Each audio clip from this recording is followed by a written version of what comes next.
Hello everyone, ये मेरी दूसरी वीडियो है और इस वीडियो को मैंने हिंदी में शूट किया इसीलिए क्योंकि सबको समझ में आना चाहिए बात। तो ये मेरी बेबी की 4 डेज़ की वीडियो है, जबकि उसे अहमदाबाद हॉस्पिटल में एडमिट किया गया था, उस टाइम लिया गया था और तब इसकी उम्र थी 4 डेज़। तो उस टाइम पे उसको बहुत बुखार थी और बुखार उतार नहीं रही थी एकदम से।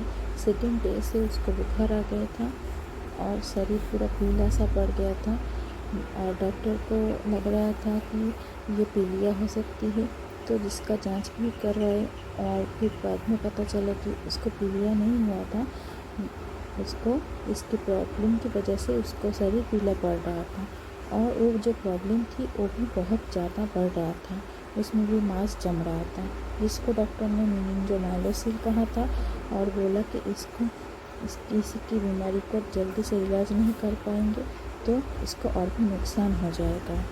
तो उसको बुखार एकदम से उतर नहीं रही थी और फिर आगे का जांच भी करवाना था, तो उसका सारी जांच शुरू हो गया। MRI को, ब्लड टेस्ट, एक्सरे, ये सारी जांच कराने के लिए वो हमें बोलते रहे और हम इधर उधर भाग के ये सब करवाए और फिर उसको बेहोश भी कराया और MRI भी निकाले। उसमें भी बहुत रिस्क था क्योंकि एक छोटी सी बच्ची जिसका वज़न कम हो गया था फट से और उसका बेहोश करके फिर आधा घंटा से ऊपर लग गया था MRI करने, तो वो बहुत ही रिस्की था और हमें बॉन्ड पे भी साइन करना पड़ा इसके वजह से।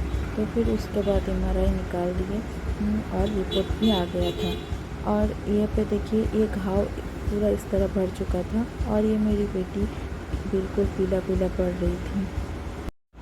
देखिए ये जो घाव है ना, ये अंदर से मांस भर रही थी, पर बाहर जो पानी इसका लग रहा था, यहाँ पे से जो पानी निकल रहा था बाहर, वो बाहरी चमड़ी को इस तरह से ख़राब कर रही थी और ये उसके लिए बहुत ही बुरा हो रहा था हालत। तो फिर जैसे जैसे दिन बीतता गया, 7-8 दिन हो गया, तो फिर सारी रिपोर्ट्स भी आ गया और उसका वजन भी थोड़ा थोड़ा करके बढ़ रहा था। तो डॉक्टर ने उस टाइम पे कहा यहाँ से पानी निकलना बंद हो गया था क्योंकि जो ऊपर की मांस थी वो उस लीकेज को ब्लॉक कर दिया था, फिर पानी नहीं निकल रहा था। तो डॉक्टर ने कहा कि नहीं ऑपरेशन करेंगे, आप ऐसे ही घर ले जाओ। फिर जो 8वें दिन था तो उसी टाइम पे एक दिन रात को फट से वहाँ से बहुत सारा पानी निकलने लगे थे और उसमें छोटा छोटा बाल भी आ गया था, जिसका फ़ोटो हमने नहीं लिया था, उस टाइम इतना ध्यान नहीं दे पाए थे। तो फिर इस टाइम पे जो ऑपरेशन कर दिया था तो वो 9 दिन की जो उसकी एज थी तब उसका ऑपरेशन हुआ था। तो इस तरह उसका ऑपरेशन भी हुआ और भी बहुत सारा बात थी जो मैं अगले वीडियो में आप लोगों के साथ शेयर करूँगी। और अभी बस इतना कहना चाहती हूँ कि जो उस टाइम पे हमारी मदद किए थे और जो हमारे साथ थे, हमारे पड़ोसी और जो हॉस्पिटल में हमारे अचानक से कुछ रिश्ता बन गए थे, वो लोगों ने हमारी बहुत मदद किए थे, उन लोगों को मैं ख़ास थैंक यू बोलना चाहूँगी। हालांकि कि ये थैंक यू बोलना बहुत ही कम होगा, उन्होंने हमारे लिए बहुत कुछ किया था उस टाइम, अपना ना होने की वजह से भी वो हमारे लिए अपने से बढ़ के थे उस टाइम। तो थैंक यू जिग्नेश भैया एंड भाभी और दीदी और ये मेरी बेटी। ठीक है, आप लोग प्लीज़ फॉलो कर दीजिए और शेयर कर दीजिए। देखिए आपको शायद इस वीडियो से कुछ काम ना हो, फिर भी आप शेयर करेंगे तो दूसरा किसी न किसी को मदद हो जाएगा।